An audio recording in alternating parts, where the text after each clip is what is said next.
পঞ্চগড় থেকে ৪০ কিলোমিটার দূরে দেবীগঞ্জ ডোমার উপজেলা সীমান্ত রেখার গ্রাম পশ্চিম ডাঙ্গাপাড়া।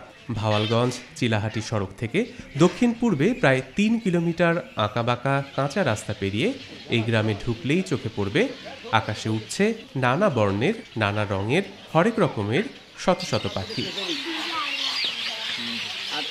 পশ্চিম ডাঙ্গাপাড়া গ্রামটির পূর্ব দিকের শেষ প্রান্তে বাস করেন মাজিদুল ইসলাম শেখ। তার বাড়ির সাথে লাগানো প্রায় ২ একর বাঁশঝাড়কে ঘিরেই পাখিরা গড়ে তুলেছে নিরাপদ আবাস। এই পাখি কলোনির জন্যই মূলত ডাঙ্গাপাড়া গ্রামটির নাম বদলে হয়েছে পাখি নাগা। বাপ-দাদার আমল থেকে আমাদের এখানে আমরা ছোট্টবেলাতে দেখে এসেছি এবং বাবার কাছে শুনছি যে এটা অনেক দিন থেকে এই পাখি এখানে বসবাস করতেছে। বৈশাখ, জ্যৈষ্ঠ, আষাঢ়, শ্রাবণ, ভাদর, আশ্বিনের শেষের দিকে চলে যায়। ২ থেকে ২.৫ কিলোর মধ্যে আমরা পাখি মারতে দেই না। বক, পানকৌড়ি, রাতচরা, এমন নানা ধরনের পাখির কলতানে মুখরিত এলাকা। পাখি বিচরণের কারণে আশপাশের কয়েক উপজেলার মানুষও গ্রামটিকে পাখিনাঙ্গা বলেই ডাকে।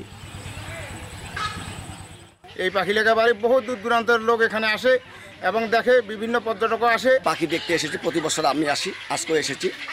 খাবারের অভাব, ক্ষেত খামারে অতিরিক্ত কীটনাশকের ব্যবহার আর বাঁশঝাড় ধ্বংসের কারণে পাখি কলোনিটিতেও কমছে পাখির সংখ্যা। Desk report, news 24।